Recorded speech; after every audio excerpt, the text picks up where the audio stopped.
Bienvenidos, soy el arquitecto Darío Jerónimo. En esta clase teórica introduciremos una mirada territorial con foco en el sur del área metropolitana de Buenos Aires, allí donde la ciudad y lo rural se encuentran.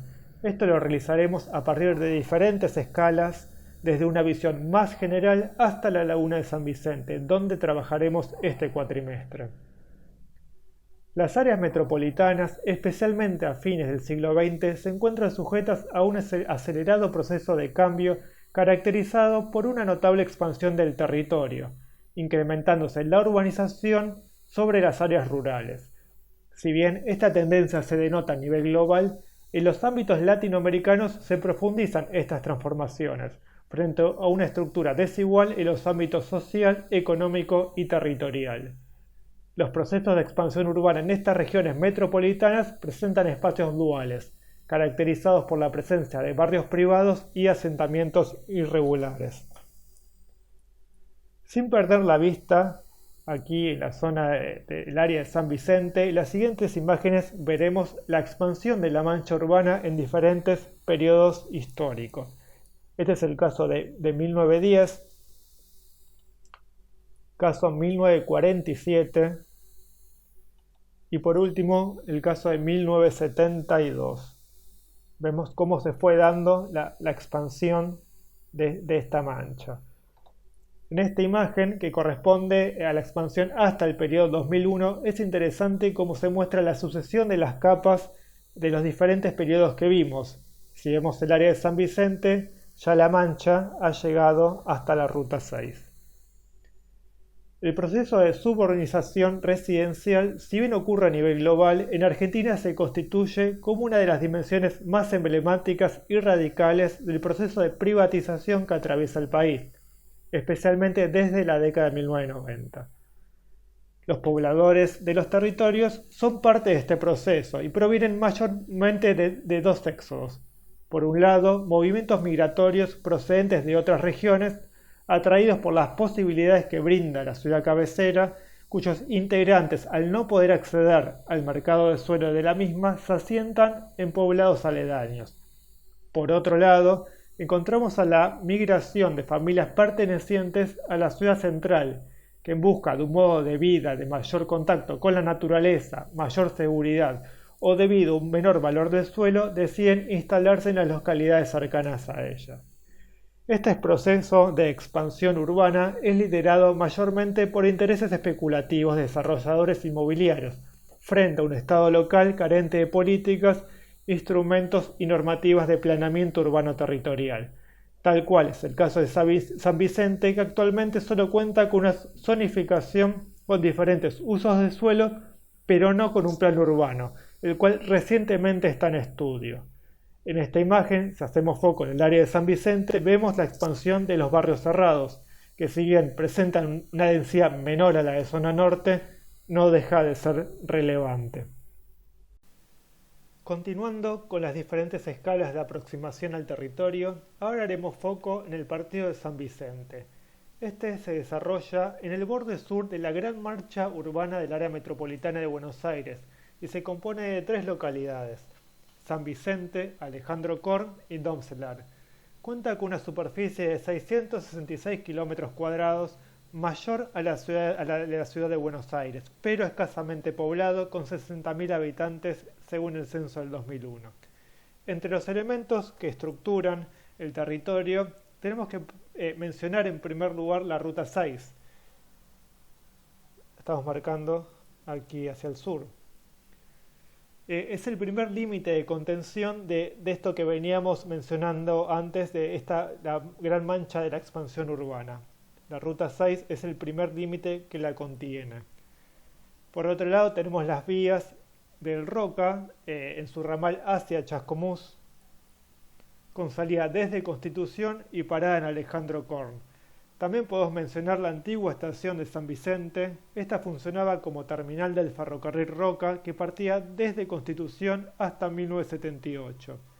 La ruta 58 y 16, son estas de aquí, 58 y 16, son las principales arterias que comunican con la ciudad de Buenos Aires y por donde se desarrolla la mayor cantidad de barrios cerrados en la zona. son aquí marcamos para que tengan noción espacial. Esta es la mancha de barrios cerrados en la zona que estamos estudiando. Comparen a nivel urbanización San Vicente, Alejandro Korn, la relación espacial con la gran mancha urbana que corresponde a los countries y barrios cerrados que se van desarrollando.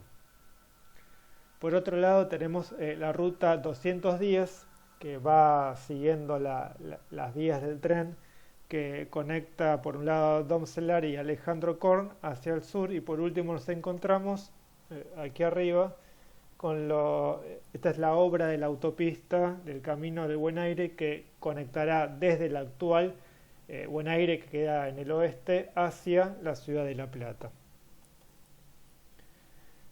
Si bien venimos hablando de muchos elementos que componen el territorio, para llegar a una definición de este concepto, esta mirada nos queda acotada. El territorio también lo podemos entender como el medio en donde se interrelacionan diferentes procesos que construimos entre todos, como ser sociales, políticos, culturales, económicos, por mencionar algunos aspectos.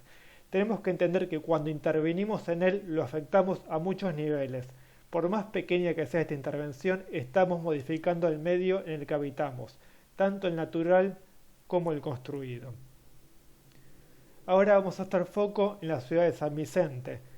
Como primeros elementos que la estructuran, tomando referencia a lo que venimos hablando, podemos mencionar la ruta 6 hacia el sur, oficiando el límite a esta expansión que ya venimos mencionando, aunque en algunos sectores ya se aprecian diferentes intervenciones que buscan expandirse sobre lo rural.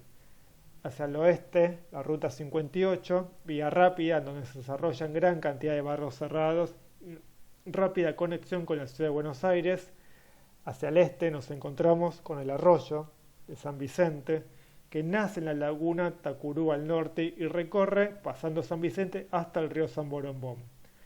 La laguna de San Vicente, o Laguna del Ojo, que pertenece a la cuenca del río San Borombón, se llama así Laguna del Ojo desde la época colonial.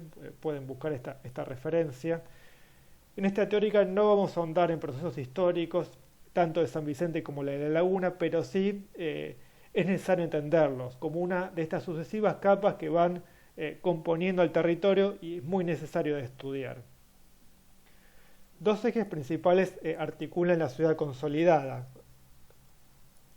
Por un lado, la avenida Presidente Perón y Juan Pablo II, en el eje noreste-suroeste, que conecta a Alejandro Korn con la ruta 58.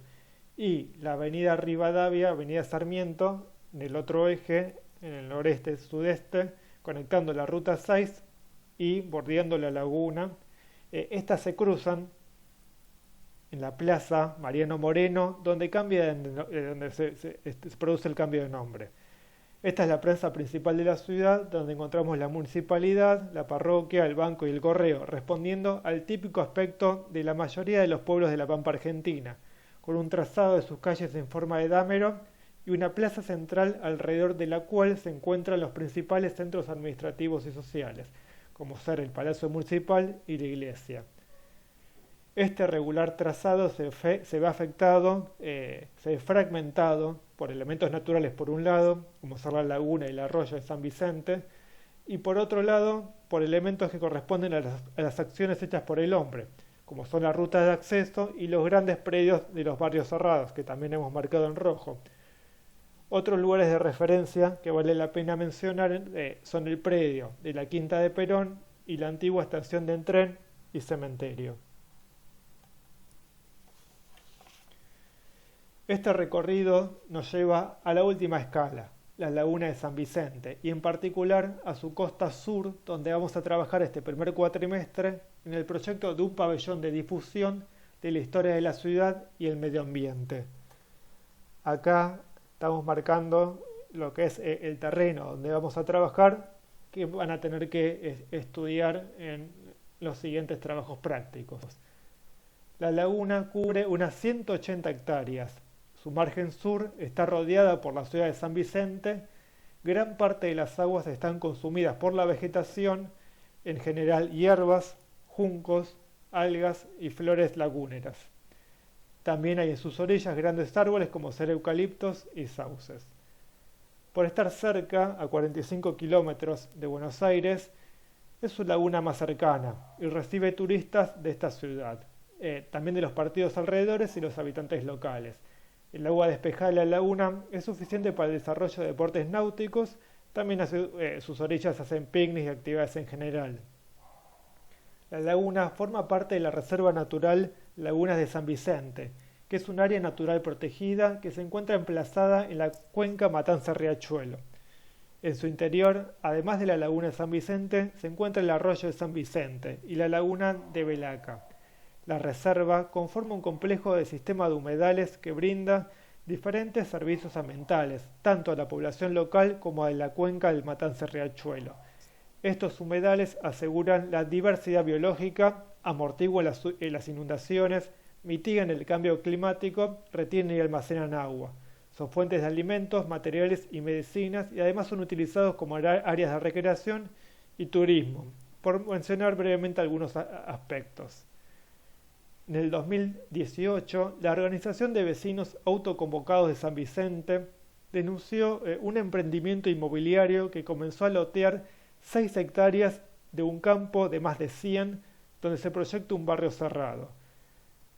La construcción desmedida e inescrupulosa sobre estos territorios afecta no solo al medio ambiente, sino que afecta directamente también a los vecinos propios de la ciudad de San Vicente. Los humedales aledaños a la laguna del Ojo constituyen uno de los paisajes más típicos de San Vicente y son un patrimonio que los vecinos no quieren perder. Intervenir en San Vicente debe ser sustentado por una mirada territorial. Es parte del proceso proyectual comenzar a entender los diferentes aspectos que intervienen como múltiples capas interrelacionadas. Es necesario estudiar cómo nuestro proyecto, en este caso un pabellón, afectará a su contexto, como así también indagar sobre aspectos como identidad, cultura e historia del lugar que estamos trabajando. Por último, para cerrar, les dejo este extracto de Ruzola, que es muy pertinente. Dice: en general pensamos y nos relacionamos con el territorio como si fuera algo externo a nosotros. Mucho más a menudo es aquello que señalamos con el dedo, que algo que eventualmente pudiera incluirnos. Al territorio, esa especie de materialidad a la vez ajena y extraña a nuestro ser humano, vamos. Como si hubiera puertas que nos conducen, las abrimos o cerramos según nuestras necesidades o voluntades cambiantes. Le accedemos. Y por poco que nos detenemos a pensarlo, sin el territorio nuestra condición humana no parece siquiera concebible. ¿Es factible un ser humano sin territorio? ¿Y un territorio sin ser humano?